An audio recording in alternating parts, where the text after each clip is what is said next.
Assalamualaikum warahmatullahi wabarakatuh. Salam sejahtera untuk kita semua. Om Swastiastu, Namo Buddhaya, salam kebajikan, Rahayu, Merdeka. Sobat BKN dimanapun Anda berada, kita berjumpa lagi dalam talk show. Pada kesempatan kali ini BKN Pusat PD Perjuangan mengadakan talk show yang memperingati hari kelahiran Jenderal Sudirman dengan tema Anak Muda Jadi Jenderal. Di tengah kita pada kesempatan kali ini telah hadir seorang pendidik, seorang budayawan yang tidak asing lagi di telinga kita, yakni Kang Sobari. Selamat sore, Kang Sobari. Bagaimana kabarnya, Kang? Selamat sore. Oh, baik. Alhamdulillah. Baik sekali. Di tengah pandemi seperti ini kita tetap diberikan kesehatan. Alhamdulillah. Luar biasa beliau ini, meskipun sudah berumur tapi semangatnya tetap luar biasa sekali. Iya. Iya, betul. Langsung saja, Kang, mungkin kita akan memulai. Ada beberapa hal yang akan kita diskusikan bersama dengan Kang Sobari, khususnya mengenai sisi-sisi lain seorang Jenderal Sudirman. Apalagi seorang beliau, Bung atau Kang Sobari ini adalah sosok budayawan. Kita akan melihat bagaimana sisi budayawannya seorang Jenderal Sudirman. Jadi yang ingin saya tanyakan, Kang, Jenderal Sudirman ini adalah sosok prajurit, tapi ada hal yang unik nih di sini. Jenderal lah. Jenderal. Beliau tidak memakai pakaian-pakaian ala prajurit, ala tentara, tapi kemudian beliau memilih untuk memakai belangkon, untuk memakai properti seperti keris dan juga tongkat. Sebenarnya apa makna di balik itu, Kang? Ya, itu. Iya. Keren itu. Keren.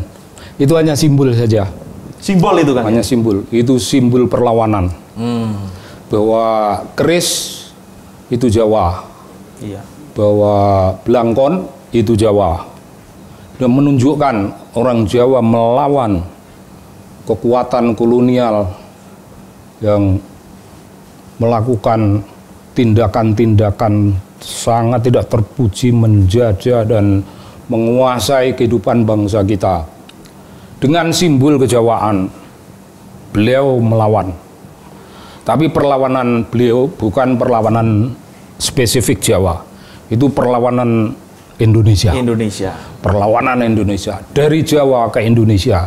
Dengan simbol-simbol kejawaan yang dipakai untuk kekuatan perlawanan itu, beliau meneriakkan perlawanan kepada company untuk dan atas nama Indonesia, bangsa Indonesia. Iya, keren, perlawanan beliau keren. Secara simbolik, tapi itu meneriakkan satu janji perlawanan dan mendambakan sesuatu kemerdekaan. Kecuali di belakang hari sesudah kita merdeka. Waktu beliau melakukan gerilya itu kira-kira tahun 48. Iya, kan? Itu tahun 48, 45, 3 tahun sesudah merdeka. Itu karena company datang lagi membonceng, nebeng pada Nika. Nebeng, diam-diam mau melakukan penjajahan ulang. Wah, lawan. Beliau meninggalkan kota Jogja. Ditandu melalui Parang Tritis. Parang Tritis naik ke atas, ke arah timur, sampai nanti ada di wilayah Jawa Timur, tempat beliau bersembunyi, melakukan perlawanan gerilya dengan taktis strategis, penuh rasa berani. Seorang jenderal muda yang notabene sebenarnya jantungnya tidak begitu sehat, paru-parunya yang tidak sehat, sangat bermasalah. Tetapi paru-paru tidak menjadi halangan. Perlawanan ada dalam jiwa. Perlawanan untuk merdeka. Paru-paru boleh sakit, tapi jiwa tidak boleh. Tidak boleh padam. Begitulah beliau. Beliau keren. Kemudian, Kang, kalau kita melihat sosok seorang Jenderal Sudirman adalah sosok pemimpin juga. Bagaimana kemudian sosok kepemimpinan itu sangat lekat dengan dimensi kebudayaan, Kang. Itu kira-kira menurut Kang Sobari seperti apa, Kang? Kepemimpinan beliau itu memberi teladan, itu yang paling penting. Iya. Sebagai seorang pemimpin, beliau orang yang memiliki apa yang namanya karakter. karakter seorang pemimpin kuat, Sangat karakternya kuat, memiliki apa yang namanya leadership, leadership, pola-pola, model-model, corak-corak kepemimpinan, memberi pengayoman, memberi teladan, memberi semangat pada prajurit, pada anak buah, jangan pernah patah, jangan pernah patah. Badan boleh sakit, tapi jiwa untuk melawan itu harus dirawat dan menjadi jiwa perlawanan yang tidak ada habis-habisnya. Belanda sudah terlampau banyak menikmati kehidupan dan materi dari bangsa kita, menguasai materi, membuat diri mereka kaya, hanya digoyah-goyah oleh Pangeran Diponegoro. Tapi sesudah itu muncul jenderal muda. Tidak terlampau mengherankan kalau zaman dulu, karena dulu ya memang semua orang itu muda dan sudah punya posisi zaman dahulu. Nah, namun yang menarik, orang muda ini menyerap kearifan dari Muhammadiyah. Iya, beliau kader Muhammadiyah. Kader Muhammadiyah, menjadi guru, menjadi apa namanya, pendidik, anggota Hizbul Waton, tentara tanah air. Hizbul Waton itu tentara tanah air miliknya Muhammadiyah. Iya. Nah, beliau juga tentara tanah air, menjadi TKR, tentara keamanan rakyat dan sebagainya. Jadi panglima dan menjadi jenderal di situ. Jenderal besar sebutannya, bukan hanya jenderal biasa. Iya. Jenderal besar. Di kemudian hari tidak ada lagi jenderal besar, tapi ada orang yang menganggap dirinya jenderal besar dan mengangkat dirinya sendiri sebagai jenderal besar. Kalau ini pemberian, jenderal besar itu pemberian. Karena memang pemberian rakyat, diakui jasanya, diakui kepemimpinan militernya di bidang militer ini. Kepemimpinan militernya, diakui kemampuannya melakukan perlawanan dengan nama gerilya. Gerilya itu serang satu pusat kekuasaan kompeni, kabur. Sebelum ditembak, kabur. Serang lagi, kabur, serang, kabur. Nah, memang begitu seharusnya. Caranya begitu untuk membuat kompeni stres. Dan kompeni stres, ngadepi satu orang ini stres. Dia bisa ditangkap. Iya. Itu model kepemimpinan beliau, itu model karakter beliau. Karakter dalam jiwa beliau diwujudkan dalam model-model kepemimpinan, mengangkat keberanian anak-anak muda, diangkat kita, tentara keamanan rakyat. Iya. Tentara keamanan rakyat, artinya sebagai tentara kita membuat rakyat ini aman dari sudut serangan-serangan militer Belanda. Wah, mereka membuat aman betul. Nah, kepemimpinan itu menjadi suri teladan bagi bangsa Indonesia. Di kemudian hari, kalangan TNI kemudian memberi respek sangat tinggi pada beliau. Seorang yang jantungnya udah paru-parunya. Seorang yang paru-parunya barangkali tinggal satu itu, Kang. Iya. Satu paru-paru diabdikan untuk Republik dan meratakan jalan, menggelar karpet merah bagi kemerdekaan.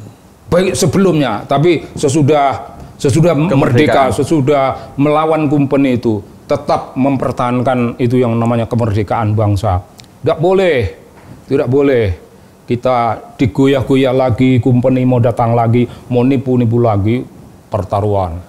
Kalau kemudian dimensi spiritualitasnya, Kang, kita kan tadi sudah disebutkan oleh Kang Sobari bahwa beliau adalah kader dari Muhammadiyah yang taat. Jadi bagaimana kemudian kehidupan spiritualitas dari sosok Jenderal Besar Sudirman ini, Kang?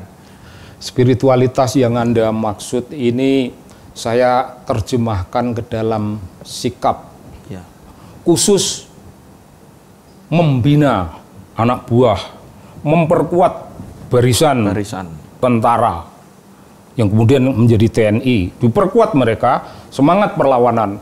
Itu spiritualitas dalam urusan dengan memperkuat barisan tentara yang melindungi Republik.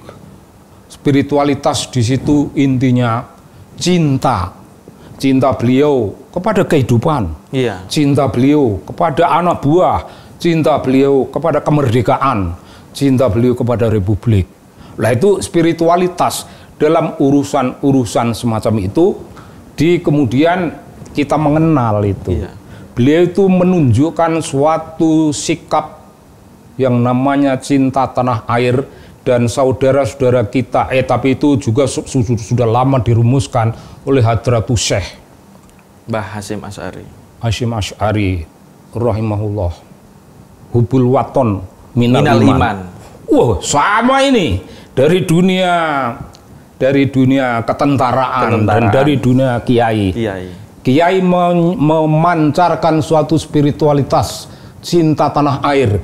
Jenderal ini memancarkan cinta tanah air, cinta dan cinta bergabung menjadi satu kekuatan republik dahsyat.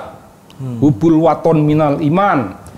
Beliau bilang negeriku tidak boleh dijajah oleh kekuatan angkara murka dari manapun datangnya. Ini negeri-negeri merdeka, ini negeri miliknya rakyat, dan negeri ini memiliki kekayaan untuk kemakmuran rakyat.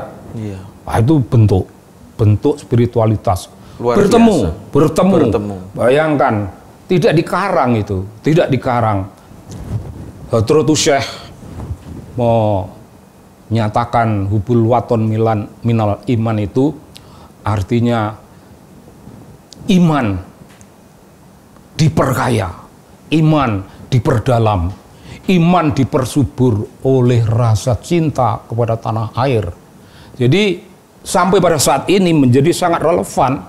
Sampai saat ini masih relevan. Iya. Ketika ada kekuatan-kekuatan ideologi lain yang menggoyang-goyah republik dengan rasa yang tidak ada cinta sama sekali. Kita kumandangkan spirit perjuangan Jenderal Sudirman maupun fatwa Hadratus Syekh, fatwa kaum Nahdliyin, cinta tanah air itu wujud dari iman. Barang siapa mengaku beriman tapi tidak punya rasa cinta pada tanah air, barang siapa mengaku beriman akan tetapi membiarkan tanah air terbengkelai, dijajah secara kultural, dijajah secara ekonomi, dijajah secara apalagi secara militer, itu iman batil. Iman batil itu batil kan? demi kenyataan. Tapi ketika orang berteriak, aku punya iman dan aku wujudkan iman itu dalam wujud, dalam bentuk, dalam corak cinta pada tanah air, siap mengorbankan jiwa raga. Loh, surga itu kan dipetik, dinikmati tidak hanya oleh kata-kata aku telah beriman terus surga, enggak, dicoba dulu. Nah, cobaannya cinta tanah air apa enggak? Dicinta tanah air, siap berkorban sangat banyak, pikiran, tenaga, darah, jiwa. Jenderal Sudirman macam gitu. Satu jantung, satu paru-paru cukup untuk membuat merdeka. Dan beliau masih satu paru-paru cukup mempertahankan apa yang namanya kemerdekaan itu. Oh, Belanda itu stres Belanda ngelihat satu orang yang begitu, orang Jawa. Mari kita ingat, itu Belanda itu pengertiannya tentang Jawa itu agak merendahkan sekali lah. Seperti apa itu, Kang? Ya nganggep lah, hele Jawa itu Sunda ngerti apa-apa. Tapi ketika seorang jenderal, bukan pakai topi baja, tapi pakai topi blangkon biasa, blangkon Jawa, keris. Bukan bedil, keris Jawa, tongkat komando, ini lebih universal, melawan. Jawa yang kau rendahkan itu Jawa yang melawan, Jawa yang punya resistensi itu barang yang mahal. Barang yang mahal itu hanya bisa lahir karena iman, karena ada kekuatan spiritual tadi, Kang. Ada unsur spiritualitas dalam diri mereka. Dan unsur spiritualitas itu bukan barang yang datang dari langit sendiri, barang yang didatangkan, barang yang dihidup-hidupkan, barang yang dipelihara, dikembangkan menjadi sesuatu kekuatan dan diridhoi Allah. Buktinya dua kekuatan kalangan agama dan militer menjadi satu kekuatan yang dahsyat begitu. Wah, itu mesti dikenang, tidak boleh itu dilupakan itu. Kekuatan keagamaan yang memperkukuh spirit mempertahankan republik, mempertahankan tanah air. Keren. Luar biasa. Oh, keren itu. Apa yang disampaikan oleh Kang Sobari. Kang, ini di belakang kita ini ada quotes ini, Kang. Quotes sangat ini keren. Ini menarik dan sangat keren. Ini bacain. Saya akan peringatkan Belanda, kalau mereka menyakiti Soekarno, maka bagi mereka tidak akan pernah ada kata ampun.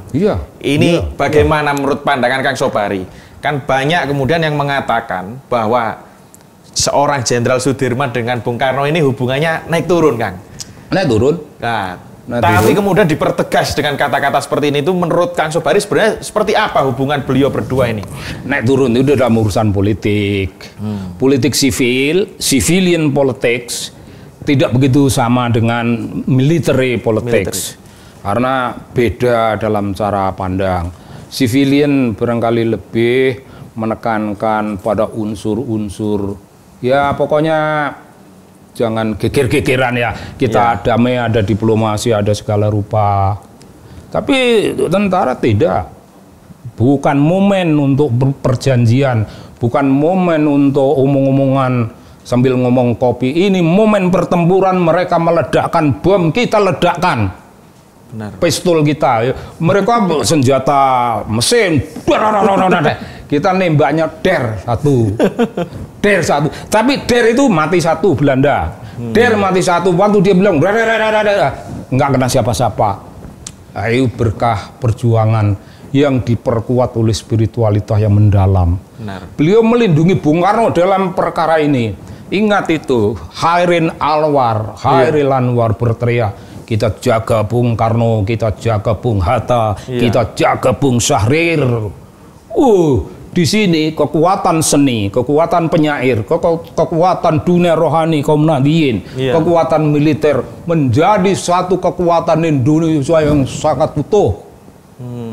Sangat utuh. Dunia seni memberi kontribusi luar biasa. Kita tahu Kerawang Bekasi. Satu puisi pendek tapi itu selalu ditampilkan di atas panggung drama tiap 17 Agustus anak-anak SMA. Benar. Dan kita bangga berteriak, "Woi, kita tidak lagi bisa berkata merdeka. Kaulah gilirannya yang berkata, kami hanya puing-puing berserakan." Hairil meninggal. Tokoh-tokoh itu bangkai-bangkai yang meninggal, dan itu wasiat kepada mereka yang masih hidup, dan wasiat itu pastilah disambut oleh Jenderal Sudirman. Survival untuk negeri, ini sangat istimewa.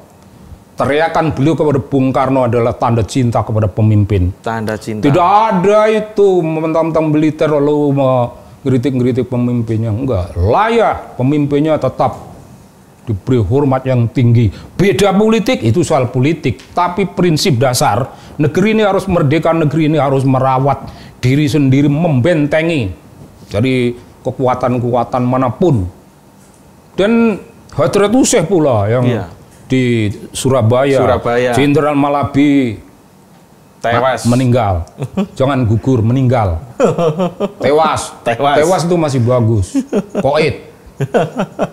Koit Malabi. Dan tentara NU, Allahu Akbar, Bung Tomo, Allahu Akbar. Wah, ini suatu tarikan apa serentak dengan suara jenderal kita. Tapi beliau take the lead. Kekuatan militer harus begini. Dan Bung Karno ya pada akhirnya respect, ya benar. Ternyata gerilyalah pilihan sebagai strategi mempertahankan republik yang digoyah-goyah kembali oleh Belanda pada tahun 48 itu. Apa namanya, agresi kedua atau polisionil, itu disebut polisionil yang kedua, agresi kedua. Dan itu yang kita bayangkan itu, Jenderal Sudirman lewat Parangtritis ditandu menyeberang di atas bukit Seribu ke arah timur, dan belum ada jalan macam hari ini. Jalan dulu masih jalan setapak, dan mereka perang. Luar biasa apa yang disampaikan oleh Kang Sobari tadi, bahwa sosok Jenderal Sudirman sebagai seorang pemimpin yang memiliki dimensi nilai-nilai spiritualitas, mampu menggabungkan antara nilai leadership beliau dan menggabungkan dengan nilai spiritualitas yang ternyata mampu menggelorakan semangat para pejuang kita, yang pada akhirnya kemudian tercetuslah sebuah konsep untuk gerilya, perang dari hutan ke hutan, dari pesisir ke pesisir, yang tanpa mengenal lelah, tanpa mengenal sakit, padahal beliau seperti yang dikatakan oleh Kang Sobari, hanya dibekali oleh satu paru-paru. Ini yang merupakan sangat luar biasa dan patut untuk kemudian diteladani menurut saya, Kang Sobari, oleh generasi milenial hari ini, Kang Sobari. Kira-kira seperti apa, Kang Sobari? Generasi milenial hari ini kan, kita kan sama-sama tahu, Kang, eranya hari ini adalah era post-truth. Kecenderungannya banyak tersebar berita hoax. Kita mudah untuk, dalam tanda kutip, mohon maaf, Kang, dipecah belah. Kalau dulu Belanda menggunakan politik divide et impera, hari ini kita juga sebenarnya jangan-jangan dipecah belah, Kang, dengan adanya kemajuan teknologi ini, Kang. Nah, ini kira-kira seperti apa, Kang? Kalau kita harus meneladani semangat dari Jenderal Sudirman ini, Kang. Oh, ini jenderal besar yang menjadi kiblat pemikiran ketentaraan, menjadi kiblat strategi ketentaraan, khusus dalam apa yang namanya gerilya. Di Indonesia dikenal seluruh dunia karena kemampuan gerilyanya itu tidak ada yang banding. Tidak ada yang banding gerilya Indonesia. Tapi sebelum itu, bahwa wibawa, harisma kepemimpinan Jenderal Besar Sudirman itu tidak hanya memberi kiblat politik dan kiblat kemiliteran bagi tentara nasional kita, tapi juga pada anak-anak SMA, anak-anak muda itu kan, anak-anak muda kagum pada beliau. Dan orang kayak Hairil tadi sudah kita bicarakan dalam urusan apa namanya, membangun puisi Kerawang Bekasi, bangunan puisi yang sangat indah, tapi juga sangat kuat dengan spirit perlawanan kemiliteran, jiwa. Nah, beliau dengan satu paru-paru, satu paru-paru bisa seperti itu. Bagaimana mereka yang punya dua paru-paru harus lebih hebat dari itu. Kalangan anak-anak pelajar itu dulu banggalah memainkan drama Hairil dan mengingat bagaimana peran para tokoh-tokoh militer yang sudah gugur. Dan jangan lupa, dunia seni kita di masa perang itu banyak melahirkan novel. Dunia seni, para novelis, orang yang namanya Tresno Yuwono. Tresno Yuwono menjadi anggota RPKAD yang sekarang menjadi Kopassus itu. Anggota RPKAD. Dia menulis Pagar Kawat Berduri, novel Jos, difilmkan dan mendapat hadiah BMKN, Badan Nasional Badan Musyawarah Nasional Kebudayaan Indonesia. Gede film, dapat difilmkan, novel menjadi film, novel tentang perang, novel tentang melawan Belanda. Itu orang ditahan di Ambarawa, dan setiap malam tokoh kita bermain catur dengan Kunen, itu komandan di penjara itu. Kunen dikalahkan, dan begitu pulang, begitu selesai main, dia masuk ke selnya, disambut kawan-kawannya. Bagaimana, nak? Kau kalahkan lagi Kunen toh? Kalah, Pak. Saya menang. Dia, Kunen harus disikat. Itu sikat Belanda, simbol perlawanan pada Belanda. Itu Tresno Yuwono. Yang kedua bukunya Laki-laki dan Mesiu. Laki-laki dan Mesiu itu simbol maco. Kita ini tentara, kita ini melawan. Simbolnya laki-laki dan mesiu. Laki-laki tidak ada hubungannya dengan sekedar rokok, tapi mesiu. Tidak ada hubungannya dengan sekedar kopi, mesiu. Karena mesiu yang bisa mengalahkan Kopi tidak bisa mengalahkan Belanda. Tidak bisa Mesiu, Bedil, Der. Dan itu anggota RPKAD. Tresno Yuwono, keren. Toha Muhtar. Iya. Daerah tak bertuan. Daerah tak bertuan itu daerah pinggiran, itu cerita tentang Jawa Timur. Surabaya daerah pendudukan, ini daerah di luar. Itu ada pasukan yang selalu mempertahankan keutuhan Republik. Dan Toha Muhtar itu seorang novelis, seorang seniman, yang kurus seperti Pak Jenderal Bintang 5. Kurus sekali, batuk-batuk, tapi semangatnya menulis novel Daerah Tak Bertuan adalah semangat perlawanan, menampilkan anak-anak negeri. Di antara mereka bekas bajingan, bekas garong-garong yang dipenjara di Kalisosok. Tapi garong-garong itu keluar dari penjara dan melawan Belanda. Lawan Belanda, diberi sesuatu yang namanya spirit perlawanan, diberi sesuatu yang namanya spirit menyintai tanah air. Dan kalau Toha Muhtar berbicara tanah air, di novelnya yang lain, dia menggenggam tanah dari tanaman padi. Tanah digenggam, segenggam tanah ini harganya sangat mahal. Ini kita pertahankan dengan mati-matian, kita pertahankan dengan spirit yang kemudian disebut oleh Hadratus Syekh Hubul Waton Minal Iman. Wah, keren. Jadi para seniman terpengaruh oleh spirit perlawanan para tentara, spirit perlawannya Jenderal Bintang 5. Sangat terinspirasi. Sangat inspiratif, memberi inspirasi pada seluruh rakyat Indonesia. Dan jangan dibilang petani tidak melawan, petani melawan. Petani merelakan kambingnya dibeleh oleh pasukan tentara yang lari dari daerah pendudukan mencari keamanan di pedesaan-pedesaan. Aman di situ ya, memotong kambing petani punya. Jadi begini Bung, yang namanya pahlawan itu dalam pemikiran kaum sejarawan, khususnya sejarawan dari Gajah Mada itu Profesor Sartono. Pahlawan, orang-orang besar, nama-nama besar, jangan dilekatkan hanya pada orang besar.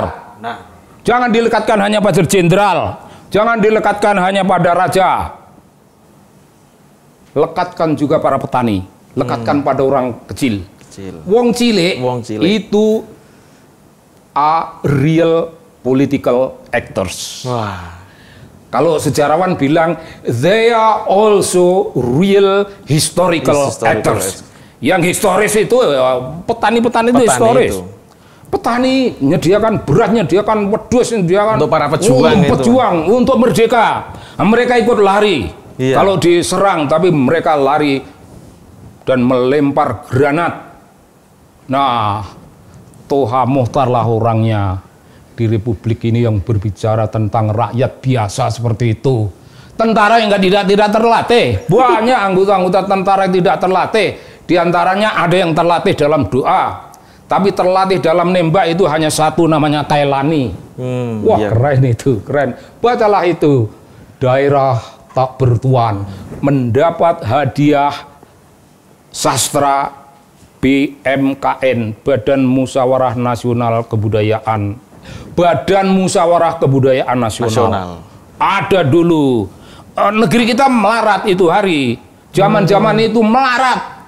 Sekarang ini orang kaya dari ngerebut uang negara, dari ngerebut uang rakyat. Nggak ada yang mikirkan memberi penghargaan pada itu. Zaman itu kita terhormat. Bangsa kita itu dulu terhormat sekali. Sekarang agak terhormat. Agak terhormat kan? Ya, masih agak terhormat. Tapi terhormat betul dulu. Orang-orang di bidang kebudayaan memberi apresiasi. Toha Muhtar 2 novelnya mendapat BMKN.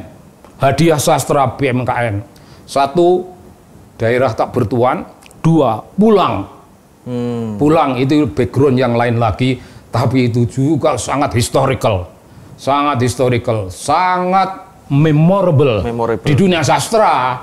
Saya ingat. Saya membaca dua-duanya. Trisno Yuwono 2, Toha Muchtar 2. Tapi Toha Muchtar menjadi penulis cerita anak-anak yang beken. Luar biasa. Saya sudah menjadi cerita, saya sudah menjadi penulis dan saya berteman sama beliau. Teman lah, sama-sama penulis. Luar biasa. Kaitannya dengan Republik. Keren. Perlawanan keren. Trisno Yuwono itu detail-detail melawan Belanda. Ada juga yang tentara siap melawan Belanda dengan granat dilempar kagak meletus. Aduh, udah ada kagak meletus. Tentara Belanda dalam truk besar dilempar kagak meletus, malah mereka ditembaki, tapi mereka bisa menembak. Jeder satu koit Belanda. Kita sembunyi di balik batu. Iya. Mana ada peluru bisa nembus batu. Kagak. Jeder koit Belanda lagi. Matilah kau. Nah, pahlawan di tempat kita ini mestilah janganlah pahlawan itu hanya orang yang berperang dengan membawa senjata. Yang tidak membawa senjata tapi berperang. Senjatanya itu jiwa. Senjata itu semangat untuk membela tanah air. Senjatanya itu teriakan hubul waton minal iman. Ya, ini Departemen Sosial dan lembaga-lembaga yang menentukan pemberian gelar pahlawan. Nggak ada petani sampai sekarang yang diberi gelar. Tapi paling tidak gini, Kang. Ini BKN kita pernah menyelenggarakan namanya Festival Pahlawan Desa, Kang. Itu penting lah. Ini beberapa bulan kemarin, ini BKN sudah menyelenggarakan Festival Pahlawan Desa. Paling tidak kita adalah mengapresiasi pahlawan-pahlawan yang seperti yang dikatakan oleh Kang Sobari tadi, bukan pahlawan yang besar-besar saja, bukan pahlawan-pahlawan yang tinggi-tinggi. Kita waktu itu memberikan beberapa hadiah, khususnya uang tunai dan juga kemudian penghargaan dari Ibu Megawati Soekarno Putri. Lah, kan tugas partai itu. Tugas partai, kan. Tugas partai membina. Benar. Konstituen. Benar. Kalau aku mau usulkan itu petani yang memang terbukti menjadi pahlawan. Kita mencari pahlawan dari desa itu, kan. Belikan 5 ekor kerbau, sapi gitu. Belikan 5 ekor sapi, kasih duit. Banyak duit Republik ini, cuman nggak bisa mengumpulkan. Dan duit itu berada di tangan orang-orang. Ini sangat menginspirasi kita. Mungkin ke depan BKN juga akan memberikan penghargaan juga, kan. Pahlawan kepada mereka-mereka yang bergerak di bidang seni, Kang. Iyalah. Kalau dulu ada namanya apa, Kang, tadi, Kang? BMKN. Badan Musyawarah Kebudayaan Nasional. Ini nanti BKN semoga didorong dengan Kang Sobari akan memberikan itu. Ini namanya PKN. BKN, Kang. Ini BKN ini. BKN, Badan Kebudayaan Nasional Pusat PD Perjuangan, Kang. Sama dengan Badan Musyawarah Kebudayaan itulah. Iya. Cuma gemanya harus lebih keren. Bina konstituen aja dulu, karena konstituennya kan berjuta-juta. Iya. Ratusan juta konstituen yang berteriak pecah gesang derek Mbak Mega. Lah. Kan banyak yang begitu. Iya. Dulu itu kata para Soekarnois. Pecah gesang derek Bung Karno itu dulu. Iya. Soekarnois. Bikin Soeharto meriang. Meriang lah ada Soekarnois gitu. Nah sekarang ini aman, tentram, tapi masih banyak di kampung-kampung itu orang yang berteriak pokoknya pecah gesang derek Mbak Mega. Banyak. Dan tentunya memiliki kontribusi konkret bagi mungkin desanya masing-masing atau daerahnya masing-masing. Mungkin bagi partai. Mungkin bagi partai, bagi lingkungan. Ya. Apalagi yang terinspirasi sosok-sosok seperti Jenderal Sudirman, seperti Bung Karno. Dan itu semuanya ada karena mereka terinspirasi oleh Bung Karno dan oleh persahabatan beliau ini. Begitu hormatnya Jenderal Bintang 5 kita kepada Bung Karno. Seperti kalimat ini. Kalau Belanda mau nyakiti Bung Karno, tidak ada kata ampun. Gitu kan ini ya? Tidak ada kata ampun. Maaf namanya, weder lu. Lu nyakiti Bung Karno, gue sakiti raja lu, gue sakiti panglima lu. Weder. Dan Bung Karno nggak disakiti di rumah tahanan. Agak dahsyat gitu. Nah ini kita lah meneladani. Tinggal sekarang tugas kita untuk meneladani itu, Kang, ya? Iyalah. Mengembangkan lebih jauh. supaya kembali kepada keren. Kita ini kan baru setengah keren sekarang ini. Yang lebih keren lagi lah.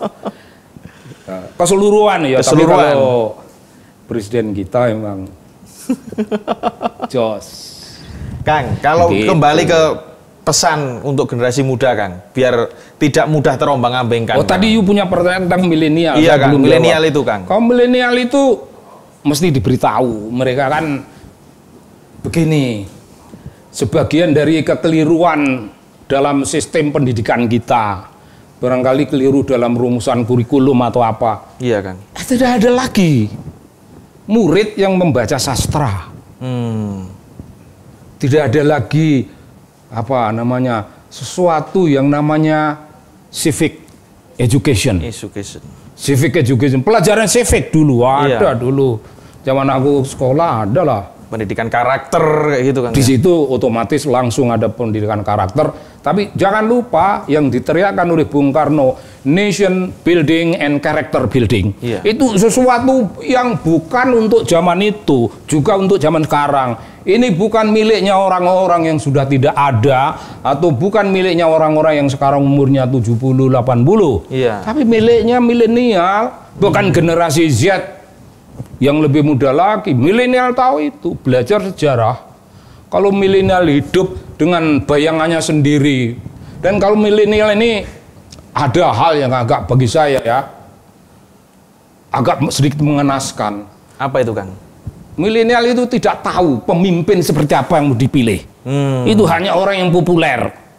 Yang populis kayak gitu, Kang, ya? Populis jauh lebih bagus. Kalau hanya populer. Hanya populer malahan. Orang populer. Lah populis itu ya Jokowi itu populis. Itu sangat populis. Bukan sebut populer. Populis itu ingat kepada populi, ingat kepada rakyat, ingat kepada bangsanya. Nah, kaum milenial ini elitis. Sangat elitis dalam cara memandang. Memilih calon yang sekolah, yang pandai omong kosong, retorika. Ya pokoknya omong kosong. Yang didukung-dukung, nggak ada gunanya itu, nothing to do dengan the future of Indonesia. The future of Indonesia itu datang dari suatu karakter hubul waton minal iman, karakter jenderal bintang 5, pertahankan kemerdekaan republik, perkuat kekuatan tentara melawan gulungan kumpeni. Sekarang perkuat kebudayaan karena perlawanan, karena penjajahan dari negara-negara lain adalah penjajahan di bidang kebudayaan. Presiden Jokowi waspada, sangat waspada pada model-model pendidikan macam itu, dan beliau siap melakukan resistensi, siap memasuki pengadilan internasional kalau digugat oleh negara-negara lain yang serakah, yang ingin menguasai aset kita. Presiden kita paham. Tapi banyak orang yang tidak paham itu pura-pura ikut, tapi sebenarnya banyak orang, para tokoh, politisi, pebisnis, ngutang negara ndak usah bayar, ngerampok negara ndak usah diadili kalau maunya begitu. Nggak bisa. Spiritualitas bangsa ini terbuka, harus terbuka, harus transparan, harus jujur. Menyintai tanah air itu artinya jangan pernah kau diam-diam merencanakan untuk ngambil uang rakyat. Jangan, itu bukan cinta tanah air, bukan cinta kepada bangsa. Cinta kepada bangsa di zaman itu nggak ada. Presiden, menteri-menteri hidup dalam bersahaja, sangat bersahaja. Bung Karno punya warisan apa? Kagak ada.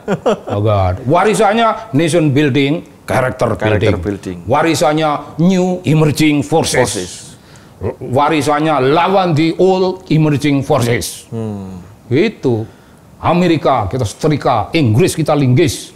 Karena mereka ingin menjajah kita, ingin semau-mau pada kita. Satu jalur dengan jenderal bintang 5. Ini bintang 5 asli.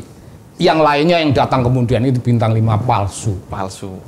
Mending bintang 7 aja sekalian itu obat apa itu? Buat kepala atau apa itu? Jenderal bintang 5 yang datang belakangan itu dibikin oleh dirinya sendiri untuk dirinya sendiri. Ini bintang 5 asli.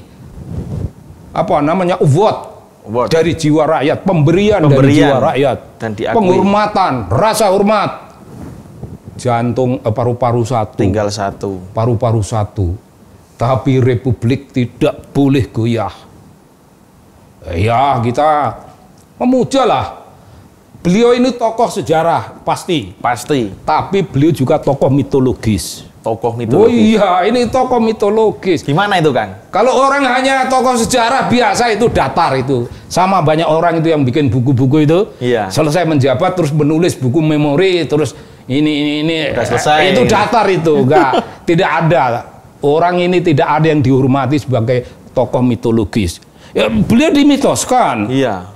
Dengan jantung satu, paru-paru satu, dan paru-paru satu, dan melawan, membangun perlawanan rakyat, membangun sistem perang gerilya yang kemudian di belakang hari. Dan ada itu catatan dari Banaran itu, dari kakaknya Ibu Rohmi, Jenderal Simatupang. Wah, itu kan yang keren-keren di masa beliau juga, orang-orang yang hebat. Nah, mereka yang secara sejarah kita kurang, data sejarahnya kurang, ditambah-tambah menjadi mitologi. Ibu Kartini itu tokoh sejarah tapi juga tokoh mitologi. Sunan Kalijaga, Anda tahu? Tokoh sejarah tapi tokoh mitologi juga. Bung Karno mitologinya ada kurang-kurang. Bung Karno bos kita. Tokoh sejarah. Jelas beliau lebih muda, lebih tua, 16 tahun lebih tua dari Jenderal Bintang 5. 16 tahun lebih tua. Sejarah, mitos. Nah, pemimpin kita sekarang ini hendaklah mampu membuat dirinya sebagai mitos. Pemimpin sekarang adalah orang yang begitu mempesona banyak kalangan di masyarakat, mestinya seperti itu. Nah, supaya kita punya alasan untuk memitoskan orang. Dan itu penting, memitoskan orang tidak dosa. Kalau mengkultuskan itu yang dosa. Dilarang itu, Kang. Dosa itu. Nah, memitoskan dia, tokoh ini. Wah, keren lah. Tokoh sejarah, tokoh mitologis. Tokoh sejarah ini yang membuat rakyat kecil naik panggung sejarah sebagai real historical actors. Penerjemahnya Profesor Sartono, sejarawan Universitas Gadjah Mada. Wah, keren. Begitu, Bung. Milenial memerlukanlah suatu pengalaman. Jangan hidup dengan pengalaman gadget, dengan IT semata-mata. Baca sejarah, baca kehidupan bangsa kita, baru akan tahu. Mereka tuh harus memilih pemimpin yang reliable, pemimpin yang disebut trustworthy. Wow, keren. Jangan pemimpin yang pandai ngomong, membangun nggak bisa. Dipilih-pilih untuk apa? Bangsa kita akan terjerumus. Kalau itu yang menjadi model wawasan politik mereka. Itu harus, PDI Perjuangan lah. Harus lebih banyak berteriak tentang nation building and character building. Tidak diteriakkan, itu dilakukan di basis komunitas, di basis pendukung, di konstituen. Bisa ya BKN barangkali bisa memulai dari sudut provoking kepada kalangan masyarakat. Provoking dulu. Nah, setelah provoking barulah kekuatan partai on ground membangun realitas hidup. Keren. Wah, saya kira begitu. Luar biasa. Oh iyalah, luar biasa lah. Ini udah jam berapa nih? Sampai kita lupa waktu ini, Kang, ngobrol-ngobrol. Lupa ya? Berapa menit ini sudah? Silakan, Kang, sambil diminum. Iyalah, minumlah. Apalagi seperti yang disampaikan oleh Kang Sobari bahwa sosok Jenderal Sudirman ini seperti halnya Bung Karno. Beliau memulai perlawanan, beliau memulai perjuangan melawan Belanda itu sejak era muda. Dan ini juga menjadi inspirasi bagi generasi penerus bangsa, bagi generasi milenial untuk mulai sekarang kita harus mampu memikirkan nasib bangsa dan negara, bukan hanya memikirkan nasib diri kita sendiri. Tidak. Mari kita bersama-sama teladani semangat dan spirit dari Jenderal Besar Sudirman. Sudirman. Baik, Sobat BKN dimanapun Anda berada, Terima kasih atas waktunya menyimak diskusi yang sangat luar biasa kita pada kesempatan kali ini. Tetap jangan lupa selalu tonton YouTube BKN Pusat PD Perjuangan hanya di akun YouTube BKN PD Perjuangan.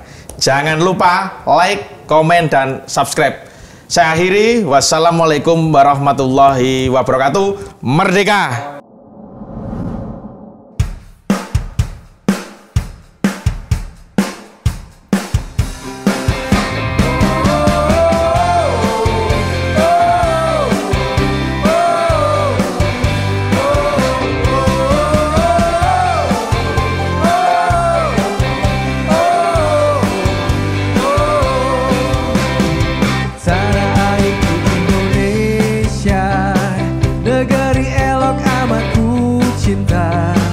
Tanah tumpah darahku yang mulia, yang ku puja sepanjang masa. Tanah airku aman dan makmur, pulau kelapa yang amat subur, pulau melati pujaan bangsa sejak dulu kala. Melambai-lambai hiu di pantai, berbisik-bisik raja kandang, memuja pulau dan indah Mumbai, tanah airku Indonesia.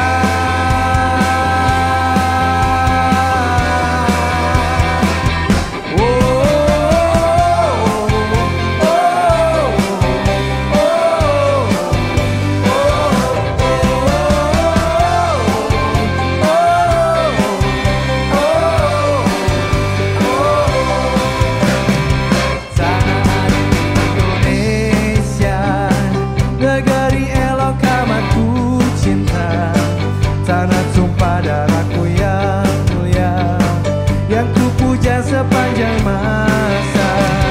Tanah airku aman dan makmur, pulau kelapa dan aman